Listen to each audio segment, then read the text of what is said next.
Okay, so today we have the interview session. Okay, we will discuss all kind of interview question and answers. If you have any other additional questions on top of what I am asking, please feel to share it. So we will discuss only on the interview question and answers. Okay, so I want you all to unmute yourself and answer me if there is any correction in your answer or if there is a better way to answer it. I'll help you out with it. Okay, so be interactive. Tell me whatever you know or whatever you don't know, that's okay. Yeah. So let's go by one of the other section in Tosca. So before even we start with the sections in Tosca, can anybody tell me what are the different sections that we have in Tosca Commander? What are the uses of it? Test cases, requirements, modules, reporting. requirements. Hello. Yes, I'm listening. Yeah, executions and Okay. issues. One more is test TCD. Okay. Yeah. Okay, so we usually have requirements, modules, test cases, execution, configurations, test planning, issues, and reporting sections. Okay, so now let's start with one after the other. So let's start with the requirements first. Okay, so we will see whatever we can cover in terms of requirements. Can anybody tell me what is the formula of the weight in requirements?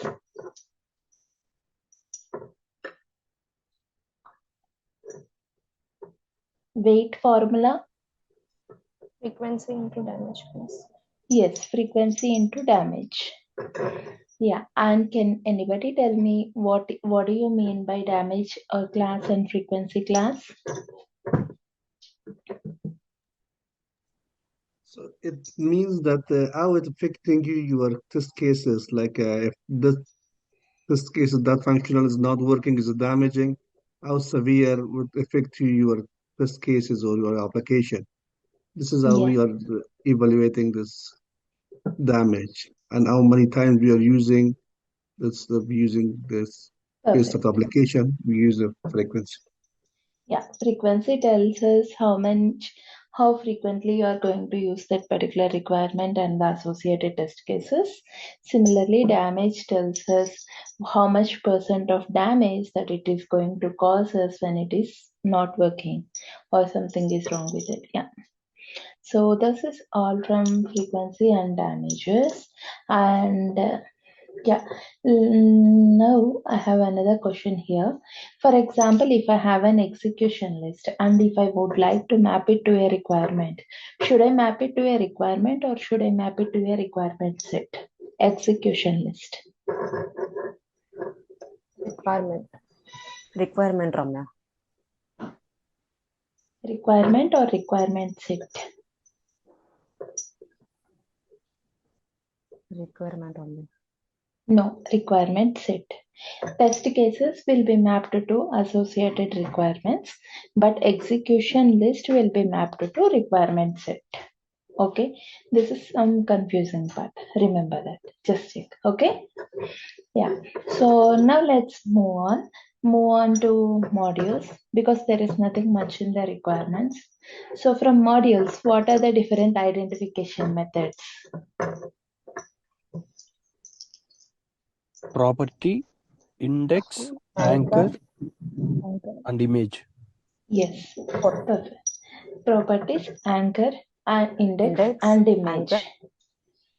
Well, you were answering this question, right? Some people just ask you the basic, but still try to answer this elaborately because this is something you can talk easily, right? See, when you are asked, usually when they plan interview sessions, they'll plan it mostly for 1 hour or half an hour, right? So if you are trying to talk more in your answers, this will kill your time. They can ask less number of questions. This is like a secret tip, okay? but don't talk, but don't keep on talking unnecessary items. Okay, we will cut them. So when they ask you what are the identification methods, try to elaborate them and try to speak based upon the way how you start with. So first you will start with properties, right? So say like we have 4 different identification methods like properties, where we will be using the technical properties of the control to identify an element. If this particular technique doesn't work, then we go for the second technique, that is anchor. When we say identification by anchor, we will consider a nearby control as an anchor to it and use it as an anchor tag. And with this particular technique, we will have an additional property added that is called as relative ID. And if this technique also doesn't work, then we go for the identification by index, where we will be taking the index position of the control. And when we use this technique, constraint index property will be added. If these 3 techniques doesn't work, then we go for identify by image, but usually this is not preferred. The reason is it basically depends on resolution, and the computer resolution can change among different team members.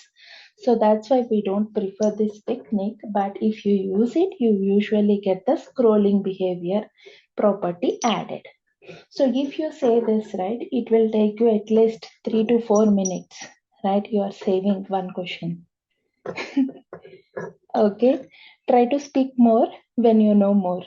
Okay, this one I am very sure everybody knows more. You know whatever I have said. So try to speak all of this. Okay. Yeah. So now let's talk about, can you identify a control using its parent control?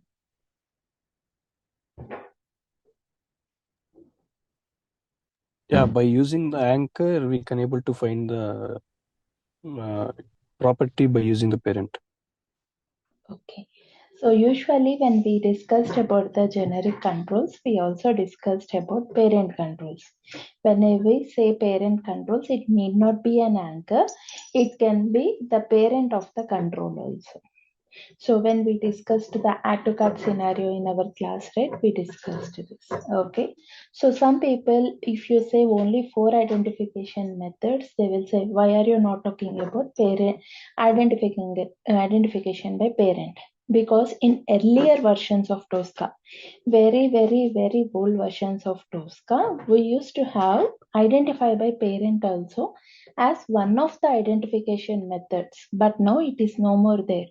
The reason why we are not having it is, whatever you do, if you select parent control, again you should select properties of the parent control, right? So that is the reason we are not categorizing it as one of the identification technique.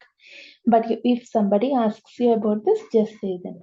We can also identify an element uniquely by using its parent control, but still we have to use the technical properties of the parent to make the parent unique first, and then automatically this control will be unique.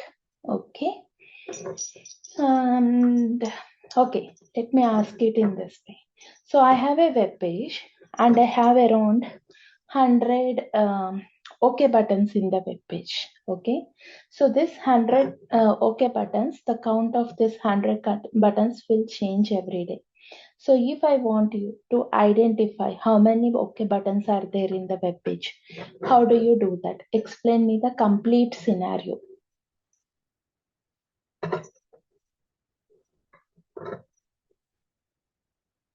This is your interview question.